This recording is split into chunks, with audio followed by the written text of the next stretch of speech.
welcome to our live event. Thank you for joining us. Hopefully we'll find this, well, I know we'll find this evening to be entertaining and probably quite valuable, as most of our other evenings have been. So we're going to have a presentation from Andrew. Andrew is going to play a presentation of Dave Chisholm's project that he's working on, a lighthouse. Chiasson. And then Holly Whittaker is going to tell us about what is on his workbench and a lot of DCC projects and things like that. And then we've got somebody's mic is back feeding. Then we're going to do a special feature with some video from Dave Gunn's layout. So I'll ask everybody now to mute their microphones and turn off their cameras for a moment while we do Dave Chiasson's presentation. Good day, sir. Good day. How are you? You're here. I don't know. Yeah. He broke down for some reason.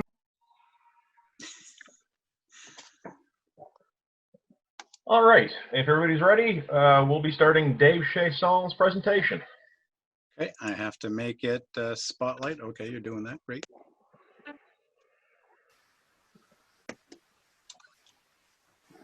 Hey guys, how's it going? I'm Dave Chiasson with the Eastern Vendors, and this is a portion of a show about what's on our workbench. So when I initially thought about this project, I thought, okay, this is not really train related as such, but it's model railroad layout related, and it's all about what's on the bench. Well, what I have on the bench right now is a lighthouse. I need a lighthouse for my little town, and I've looked at a lot of different lighthouses. Went online on Google Images, looked at lighthouses all over the world, and probably looked at a few hundred of them before I finally decided on one that I really like. I don't know how many of you guys are familiar with Church Point down the French shore here in Nova Scotia. There's a French university there, University St. Anne. That's Church Point. A number of years ago I went down there, and I've always had a fascination with lighthouses and the ocean. My father was a fisherman, and of course I spent a lot of time beside the sea. So I found a lighthouse at Church Point many years ago, and I used to go there, and when I was on the road, I'd oftentimes take my lunch back there and sit by the old lighthouse and watch the fishing boats coming and going, what fishing boats still remain down there. And it was just always a place I liked to go. A few years ago, then for a number of years I didn't go down that way much. Life happens, you know, and ended up down there, I'm guessing probably about 3 years ago, and discovered that the old lighthouse had finally blown down in a storm. It had been long abandoned, terrible shape, and found that they'd built an interpretive center there. That it was a fascinating little structure for a lot of reasons. And I'm going to get into that in a second, because that's basically what I am building my lighthouse from, is the new interpretive center, reimagined as if they'd built it as a working lighthouse.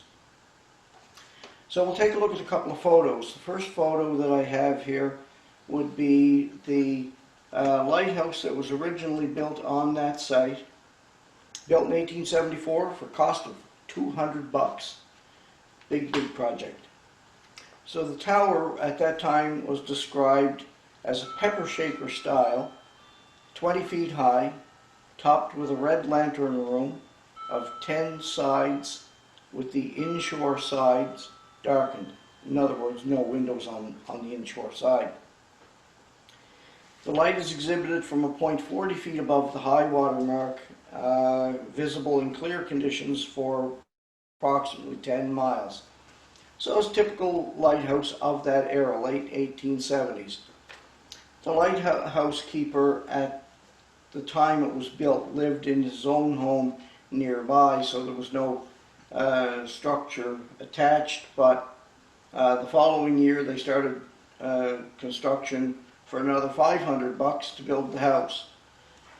So the first photo that we're looking here would be about 1875, and that's the original lighthouse with the 10-sided lantern room on top of the tower and the attached dwelling. Something that will become important later is you see the way the house is connected to the tower. You go through the house to get to the tower. At a certain point in history, at about that same time, rules and regulations were changing around lighthouses because kerosene drums were stored inside the tower and various things like that. It became a problem having a house where you slept your children attached to a tower that had flammables right there. So things changed a little bit, and as you can see in this photo taken probably about 10 years later, a porch had been added, and you come out the door of the house into this porch and then into the tower, so it was somewhat segregated. The next major event in the history of this particular lighthouse was in 1953 when they went electric.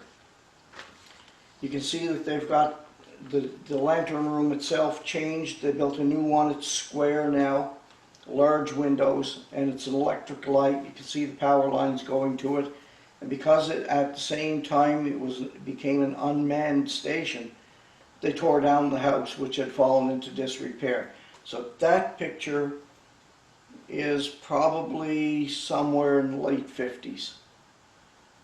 So then, taking a look at the next picture, we skip ahead to about 2011.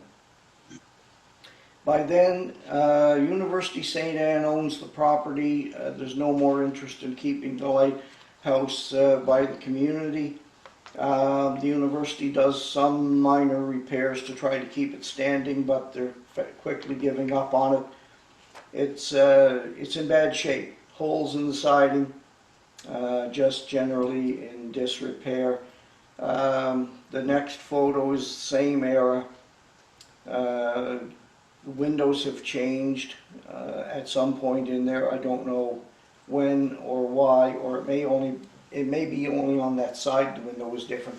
You can see also on the back of the lantern room the little hatch where the lighthouse keeper would crawl out onto the catwalk to wash the windows and do regular maintenance on it. And then the next picture I have is the new interpretive center that was built. When I drove in the driveway looking for the old lighthouse, that's what I saw, and I thought, wow.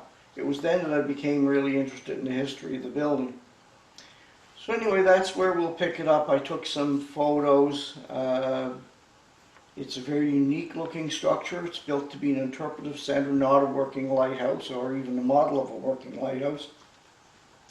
But I really liked the way they did the structure, and so I wanted my lighthouse to look a lot like that, making the changes that I would need to make as if they had built the new interpretive center to be a working lighthouse.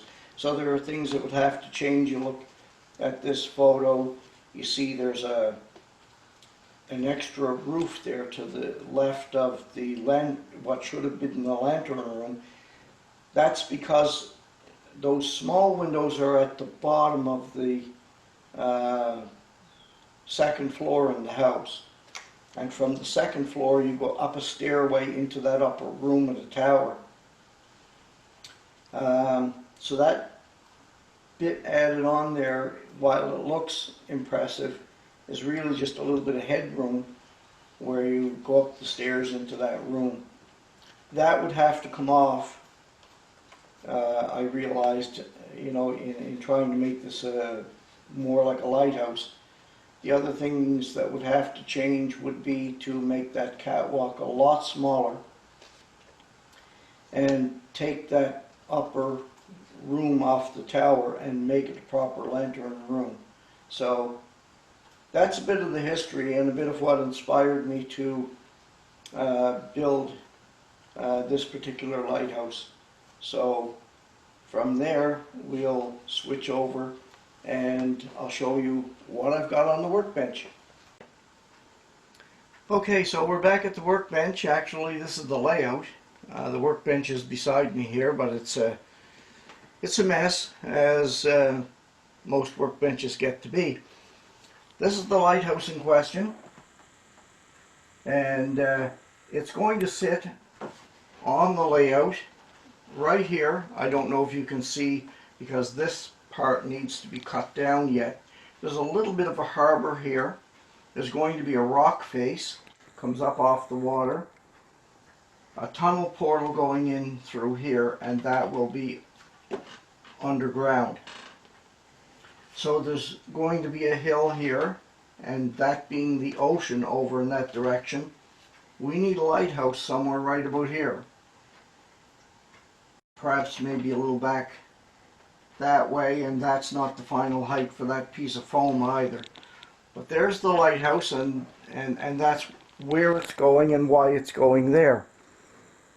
So recapping back to the photos that I showed you as an introduction, that's essentially the building that exists now at Church Point. Had to make the door a little bit bigger. Windows are slightly larger than in the photo because we end up working with what we can get as opposed to what we really want. So that's the building. It's a two-story house. Upstairs windows there. If you turn it around to the end, you can see the windows there. Again, this would have been the way the photos of the original lighthouse were taken many years ago, from this angle with a tower, a house. The piece that joined the little porch that joined the house to the tower was in this direction, and I turned that to center it more, the center of the tower more on the house than would have been original. So then you can also see there where I have taken the larger catwalk off and made that a more realistic size, put a working lantern room on there, and actually if I put that back down here for a minute, I'll take that top off. I built this so that it actually has the lighthouse circuit in it. My good friend Andrew Reed set me up with the electronics, and that is going to, once that lighthouse is here on the layout where it needs to be on top of the hill, that wire will just drop down through, excuse me, not excuse my arm there, drop down through here somewhere, and I've got a terminal block in there underneath the table, and so that's going to be an actual working lighthouse right there. When the power comes on the layout, the lighthouse is in business. Okay, let's take a closer look at what we actually have here in my hand. The construction of this project, let me just remove the top of the tower for a second. Take that off. You can see how that works. There's an LED right up in top of the lantern room there, and it'll wire will come down through the bottom here and drop down through the table. This is styrene, 4041 evergreen clapboard. The windows are Tichy. I exclusively use Tichy windows and doors. The windows that you're seeing up in the top here are that was a 6-pane window, and all I did with that was crop it and glue it back together into a 3-pane window. So I reduced the height closer to what we actually need for that makes it much closer to the window that's actually in the building at Church Point. The other thing I did was I made these moldings. I don't know how close up you can get on the moldings, but those are made out of various pieces of angle and strip stock, evergreen. I make up my own moldings. The same thing with the water table molding at the bottom of the wall. Those are all stick built. The roofing paper, there's a gentleman in the States on nscale.net. I don't know how many of you guys have ever hung out on nscale.net forum. There's a guy there calls himself Gary 60s, and he has done up plans for a lot of the old Sears kit homes that were popular earlier between the two wars. And as a part of that project, he has created brick paper, roofing paper, and it's all photo based. And so a while back I acquired from him a lot of different colored roofing brick and scaled it properly for N scale. And so what I do is I print that off on a sticky label, like a mailing label, and then just apply it to the roof. So underneath that roofing paper would be just a 20 thou styrene plane, and the roofing label stuck on over that. Not much else to tell you about that. I use a gray, a dark charcoal colored paper to darken the building. I don't do interiors. I've tried a couple of interiors, and I just find my hands are a little shaky, my eyes are a little weak, and N-scale interiors are brutal. So I don't tend to do too much interior detail, but I like the moldings on this building, and had a lot of fun making those up. There's a little snapshot there at the way the roof comes together. I always put a piece of square stock in there to make that a good solid joint. And the chimney is also a Tichy product. So that's, again, we can take a few questions. I'll try to answer as thoroughly as I possibly can.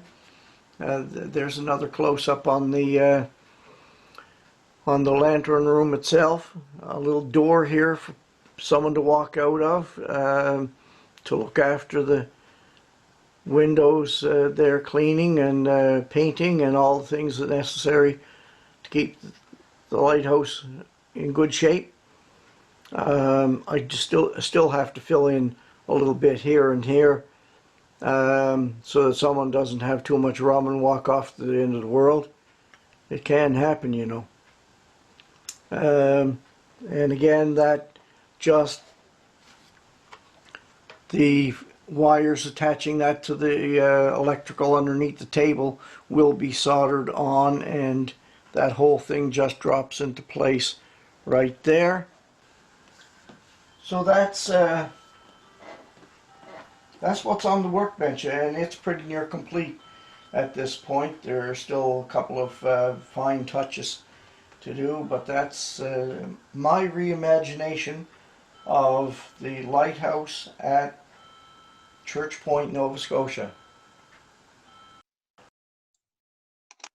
Well, thank you very much, Dave. That was a cute little project, that little N scale thing. Yeah. So everybody can unmute at the very least. Yep. Can you hear me? Yeah, I can hear you, Dave. Okay, good. And Dave. if anybody has any questions, please go ahead and ask.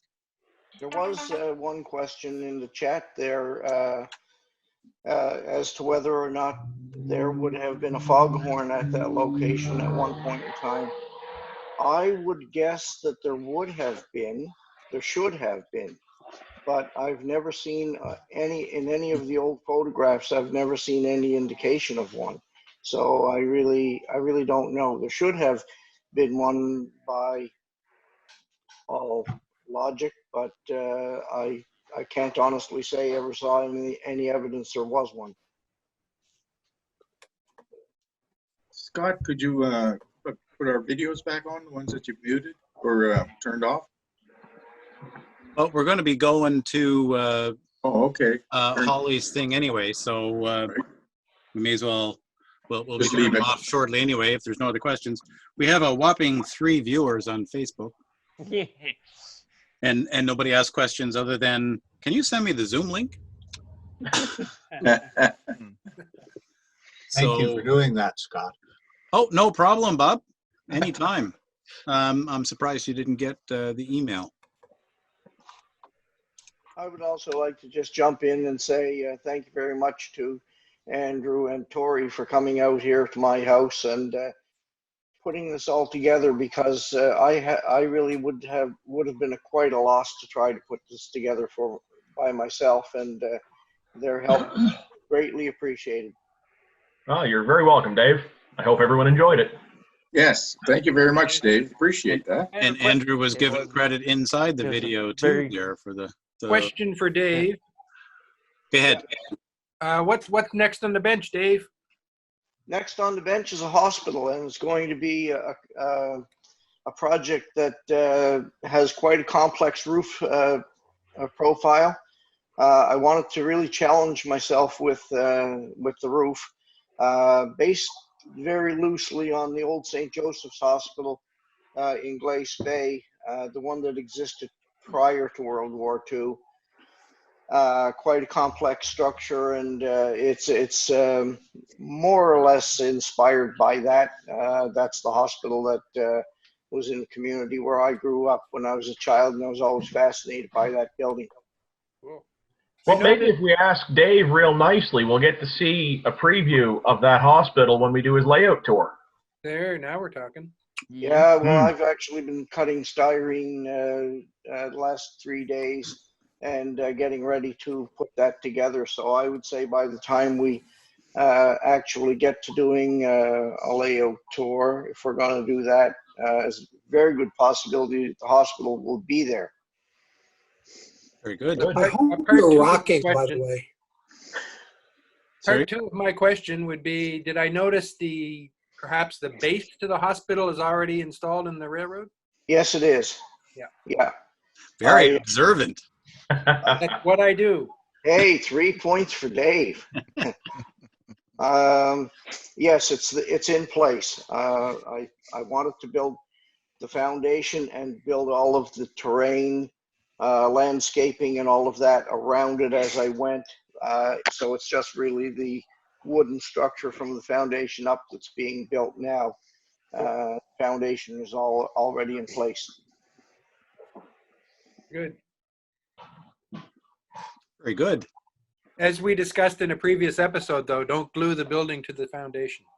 No, I don't glue any of my buildings to the foundation because I suspect, without letting too many cats out of the bag, at some point in time I will be moving from where I live now. You know, it's just all a part of the plan, getting older, needing different kind of residence. At some point in time, that layout will have to be taken apart and moved. And so everything has been built with that in mind. Very good. I think somebody else had a question or a comment. No? Well, before we move on, just because it struck me as kind of humorous when I was editing the video, Dave had mentioned that in 1870 that lighthouse was constructed for $200. Yeah. I hopped on Google because I have this kind of time and found that that is only just shy of $4,000 in today's money. Yeah. Wow. And it amazes me that, I mean, that's just how much things have changed. Labor was cheap back then, and materials were basically free. Like, Apparently. Yeah, you set up a portable sawmill and you went into the woods, cut your own wood, made your own lumber. Oh yeah, the cat's back. Al, I'm sorry. The house only cost I'm gonna try and be $500. good. I think this is precious. The cat just moved to adjourn. oh, we're not ready to adjourn yet. No, we're not. Oh, you adjourned last night. Yeah, we did last ended poorly. night. For the benefit of those thought who we weren't had here rules. last night, we had quite a little. It was interesting. Al, have you recovered from last night? Oh yeah. You should know. You were here. Okay, so I guess if there's no other questions or comments for David, we'll Yeah, one move. Scott. What's that? Sorry, Ronald? Yeah, I'm always amazed what the end scalers can do. I mean, in precision and everything. Okay. Don't No, I'm compliment They amazed. them. couldn't do that age-old scale. I mean, Don't compliment them. Oh, come now, Scott. There's no need for that. I'm not saying nothing. No, well, you were in scale for a while. A long while. He left the dark side. No, it is pretty amazing. It's challenging, to say the It would be. least. I really wanted to do. Sorry, Andrew. I really wanted to do HO when I get into the hobby, just because the level of detail is so different. But when you can put an entire town on a 7x9 Late. L-shaped layout in a spare bedroom, that kind of seals the deal. Yeah.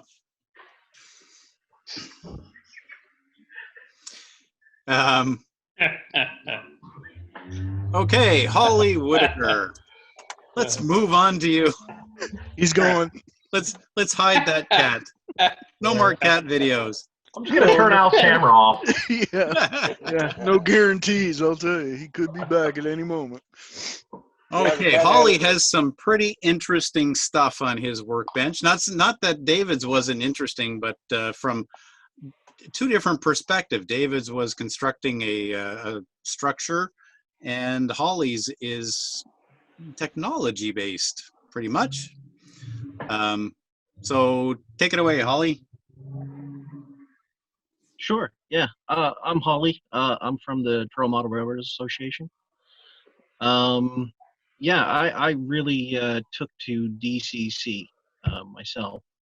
I don't have a layout at home yet, so I joined the Truro Club and just got enamored with the electronics component of things.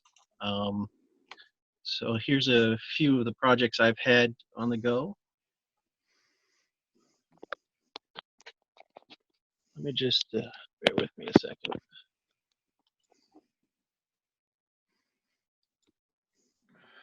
All right, so obviously this is a Proto 2000 Heritage 080. Friend of mine, Howard, has one of these, so I had to have one. And I really wanted to trick it out when I added DCC and sound. All of the magic basically happens in the tender.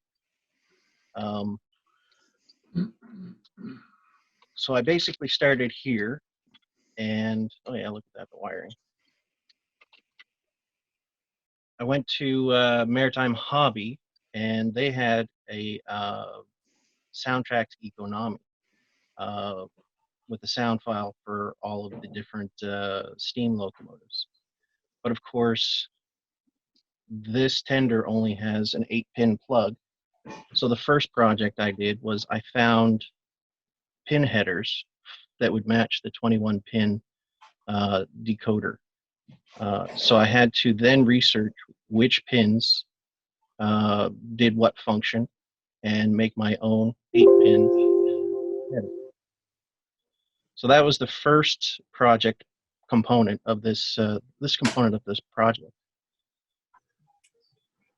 Because I like the DCC and the electronics component of things, I did a lot of research, and I don't like the idea of the hand of God.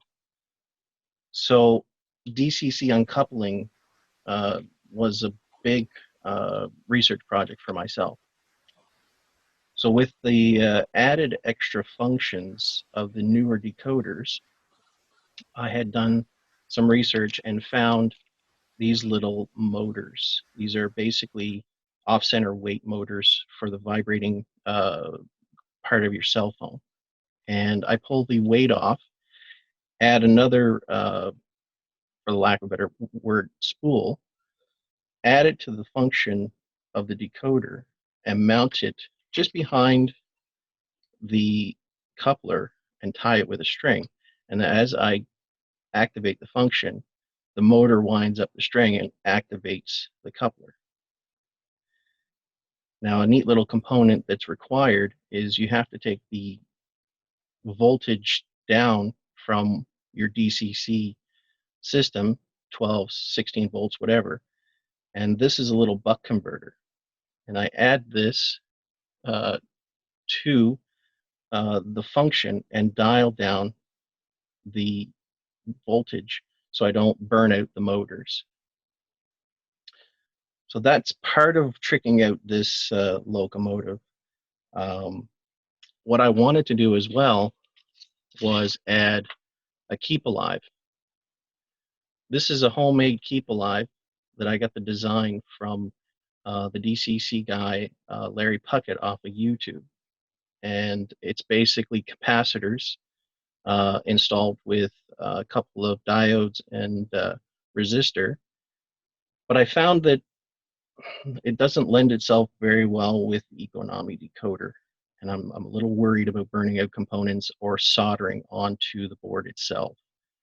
So I've decided to reallocate this elsewhere. And if I get a different type of decoder, I'll make another one.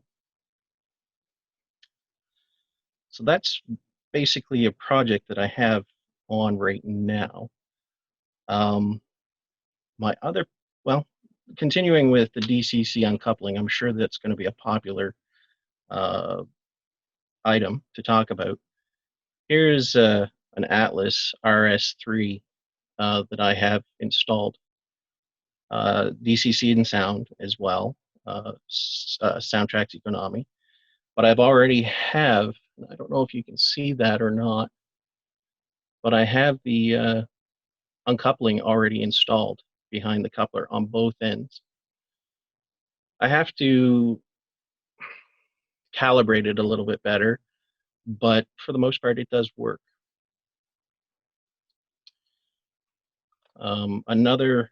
My first attempt at DCC uncoupling, I'm just going to reposition my camera here, is this. This is a mantua from the President's Choice train sets. I installed DCC sound digitracks in the tender and hardwired it to the locomotive so they don't separate. But I have micro solenoids in this tender that actuate wires that operate each coupler. That's a different way of doing DCC uncoupling. All of these components are, acquired from eBay, China. The pin headers for the 21-pin decoder, the motors. They're basically, you can get a couple of them for a couple of bucks, on average $1 a piece. These buck converters, the same thing. Another project I have on the go is the Athearn 200-ton crane. Surfing YouTube in my DCC research, I found Model Railroad Hobbyist Magazine. I found a video of an animated crane. Jeff Bunza did the animation, did all the electronics and everything, and I just fell in love with it. So I started collecting the components, and I got kind of a little crazy and bought a bunch of different cranes. So I started this project, and I have replaced the wheels and put pickups. So out of 12 wheels, I have 8 pickups running through. As you can see there, I have it's a phosphor bronze ring that I had to make for the pickup, and I had to use copper tape on the inside of the ring. And with the frame of the body of the crane, I have electrical pickups. I have these pogo sticks as wipers for the phosphor bronze, and I kind of used cut centering springs to wipe the copper tape. And this allows this body to rotate 360 degrees, picking up the electrical components. And then it's a matter of fancy wiring with relays and decoders to operate the boom as well as the hook wire. So that's kind of a project that I could go back and forth to. It's one of those, it gets a little beyond me sometimes, especially with learning the electronics components of it. One other project, a friend of mine from the Truro Club has some River Rossi passenger coaches and wanted me to develop a inexpensive way of lighting those, but also having the freedom of turning the lights on and off. So I did some research and playing around with breadboard electronics. I basically came up with the power in going to a bridge rectifier, then a capacitor, going to a buck converter to reduce the voltage, and then a Hall effect switch, which allows the lights to turn on and on with magnets. So I just did up this sample on a Proto 2000 gondola, just to show the base how it works. If I dial up my electricity, the lights aren't on. I made the magic wands just using popsicle sticks and neodymium magnets. Right now, I think they're just pressure fit. So using the magnet, getting close to the Hall effect switch, the lights come on. Turning the magnet over, the lights go out. And this works both on DC and DCC. This right now, my test track is set up on DC only. Polarity doesn't matter. That's the benefit of the bridge rectifier. And then, of course, higher voltages get dialed down through the buck converter. And then we can just use self-adhesing LED strips in the ceiling of the coaches. Track power, easily done with making wipers out of centering springs or any sort of copper, bronze stock. So that was a neat little project. I intend to have a little clinic, and I have all the components. I have enough to do, I believe, 10 or 20 coaches, and we'll do a clinic. I'll show whomever wants to purchase the items to how to do it, to build the circuit and install it, and then they can go and do it themselves. I do like the DCC, as I said, so I found myself needing to reset decoders after I transplant them. I install a function decoder, and then if I upgrade to sound when I can afford it, I pull the function decoder out, and then I found that I need to reset the decoder. So I built my own decoder tester. I got almost all of the components from eBay, with exception of the motor and the speaker.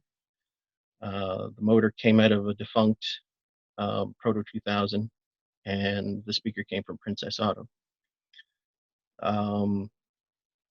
Yeah, I emulated this off of the lock sound decoder tester.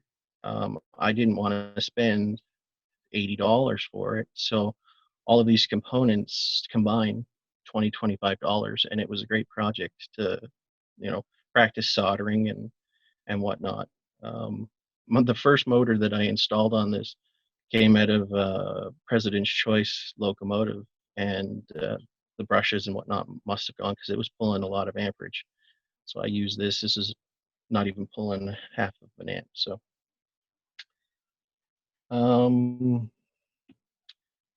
with the Truro Club, doing train shows, I really wanted to exploit and get people involved.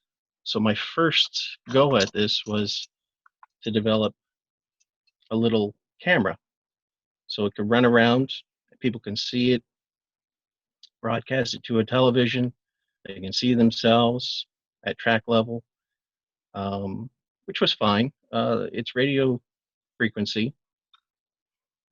The quality's not great, but it was a good first starter. It runs off of battery. Then I kind of upgraded and went to HD camera. As you can see here, I installed it in a Proto 1000 RDC. And the lens is right there in the center of the RDC. I took the screws out. Hopefully I can pull this off without doing too much. There we go. So I had to take the seating out, and I worked the lens so it was centered, and that's right at eye level, at track level. I don't have sound, but I do have a decoder installed. And as you can see, it's looking at a Lego Darth Vader.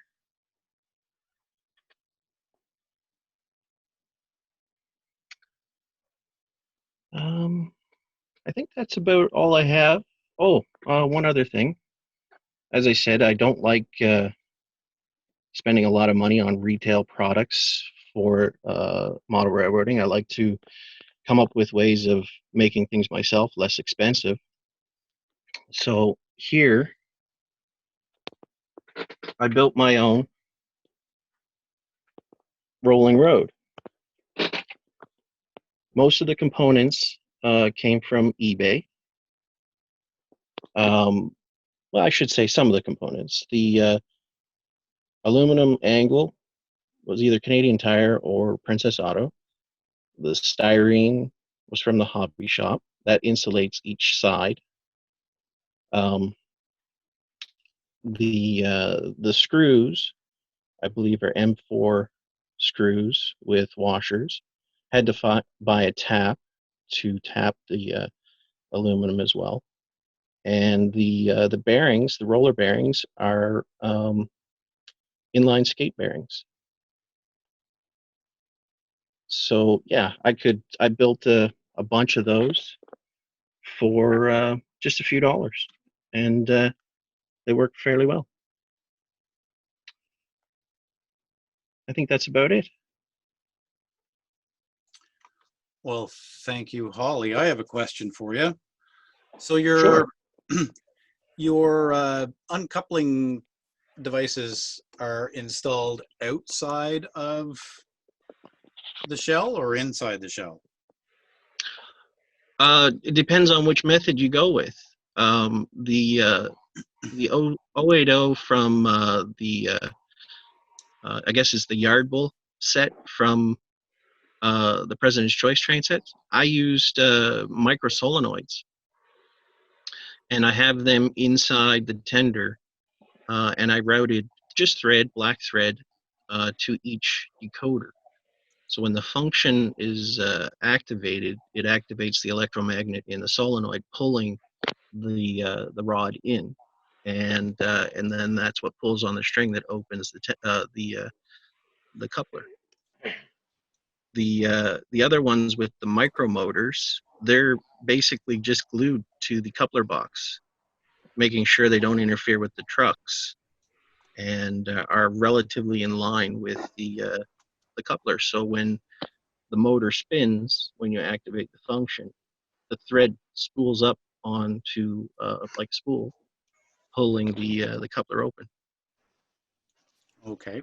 Did you mention one of the options that you had tried or had used was the magic wire?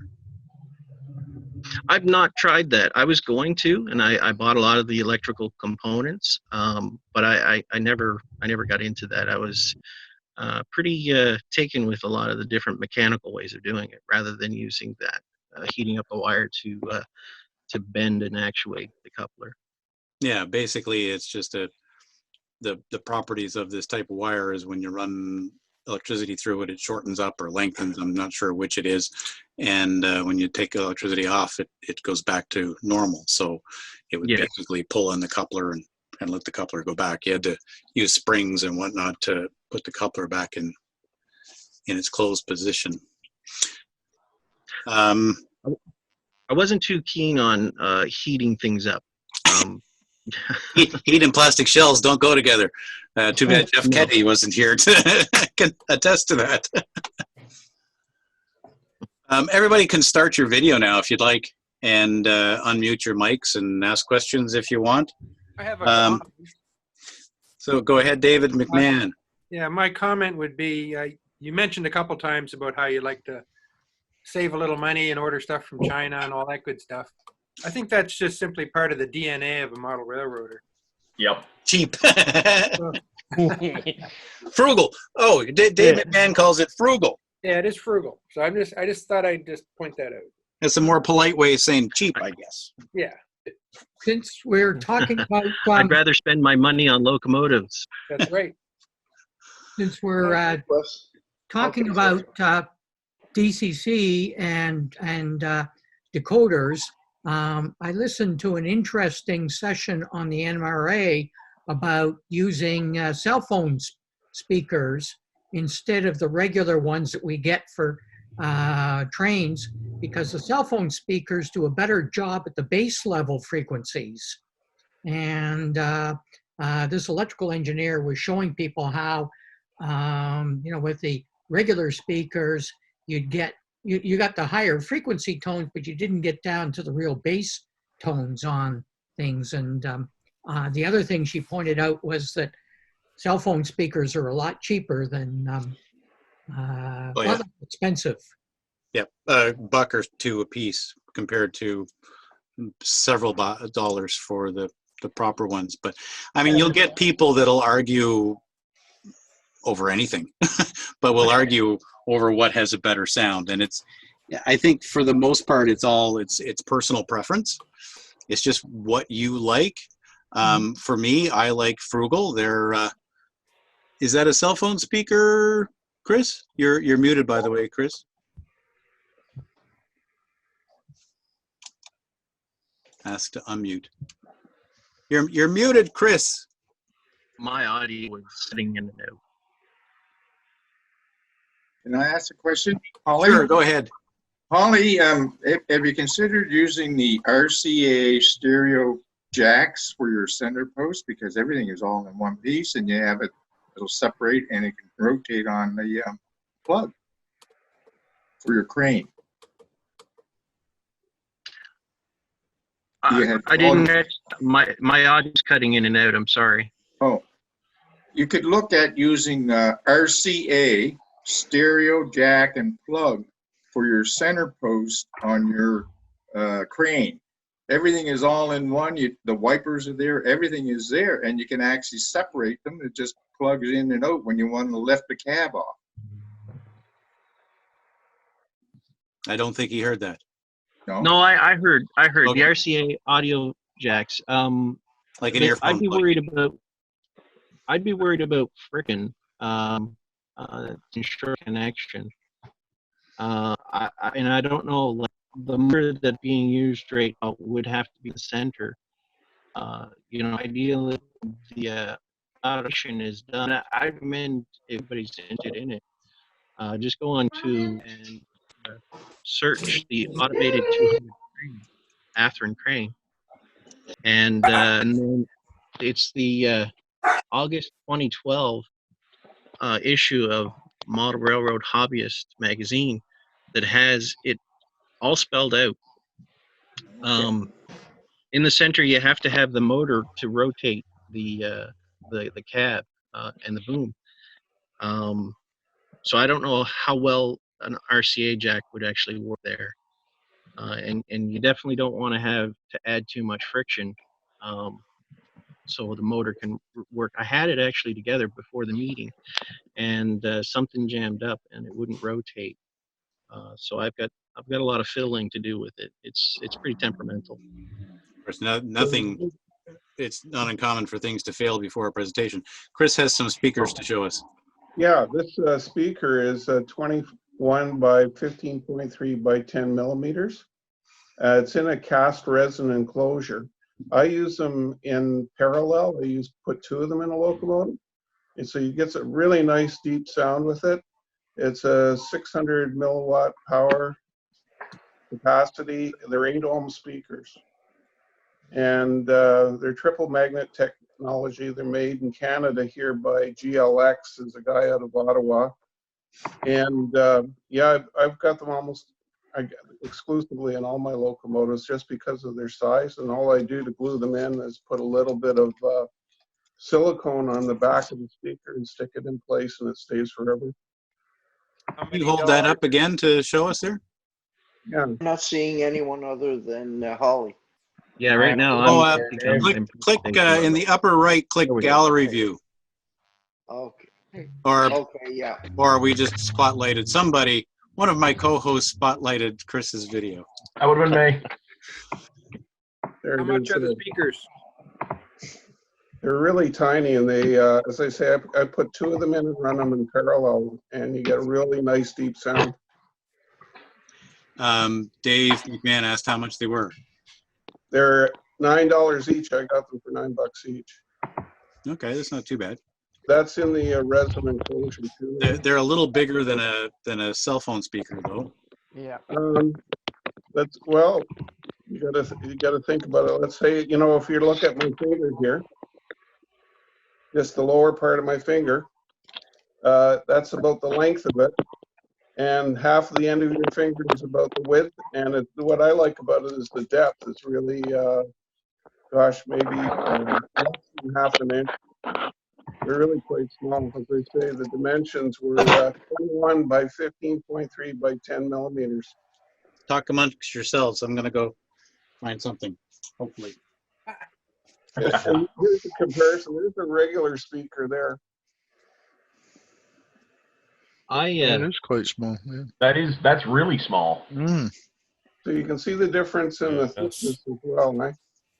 I put one of these in a switcher right up in the cab, glued it to the roof of the cab. I use the Lock Sound,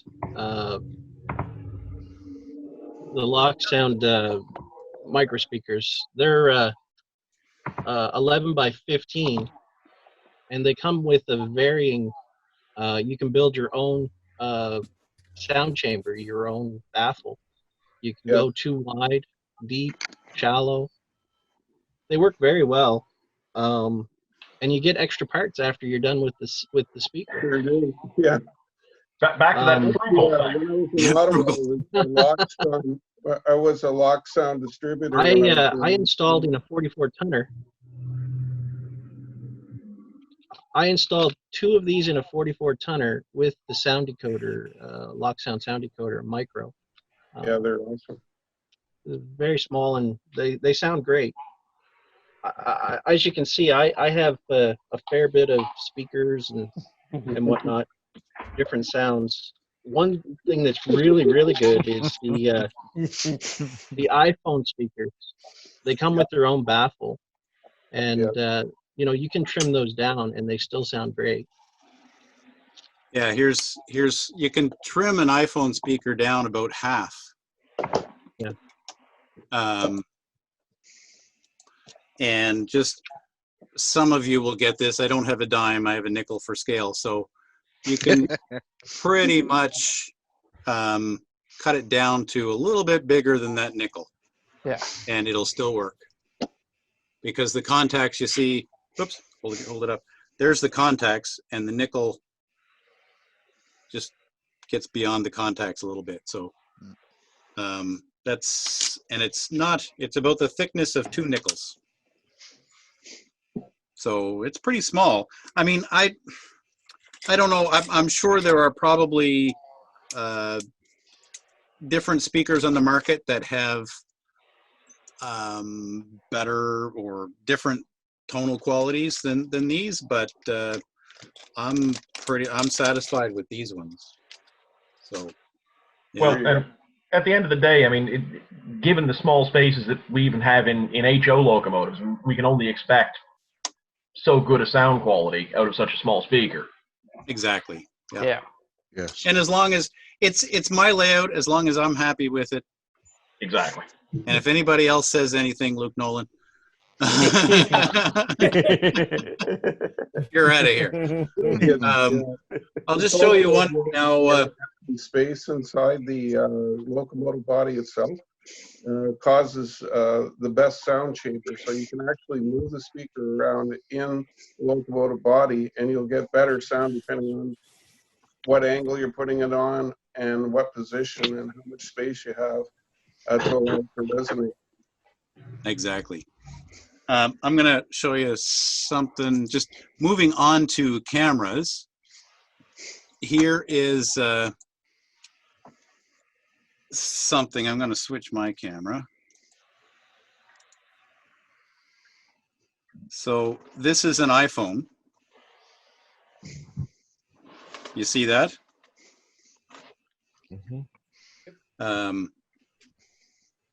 And I'll show you, I'll switch back. This is a special car that was created by a company in the States. It was a laser kit. So you can see there's a mirror on the front. So it takes the iPhone camera and directs it forward.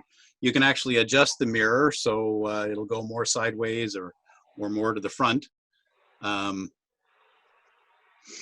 It would only take, the biggest it would go would be an iPhone 5. They had iPhone 3s and iPhone 4. So this gives you an idea how old this is. So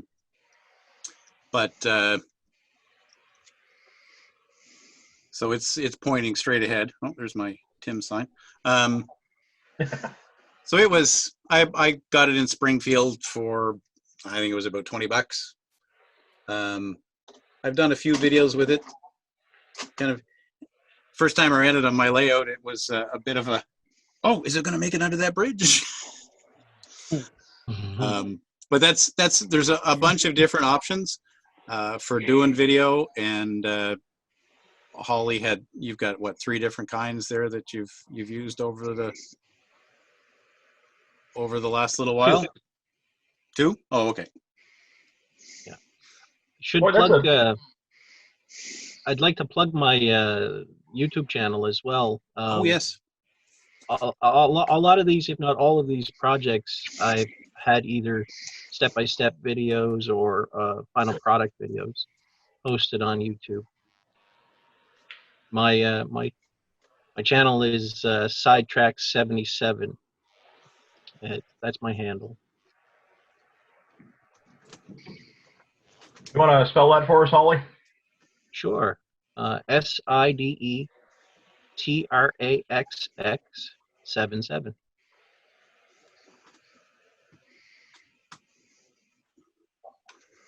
Can I ask a question going in a different direction here for a minute? Sure. Okay, that little roller unit that you had there, Holly, what exactly is that and what would you use that for? It's a rolling road.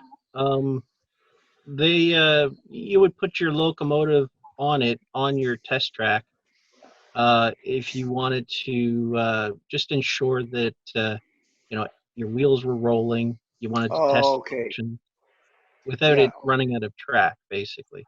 Yeah, got it. Yeah, I've seen something like that Never breaking. along the way. I just didn't realize that's what I was looking at. Thank you. Yeah, the Bachmann set that when I was researching to buy one, they were retailing for $100, Yeah. and they go up from there. Yeah. So I just thought I could come up with a way to build it myself and save some money. Good idea. Where'd you get the plans for those, Holly? Just did it myself.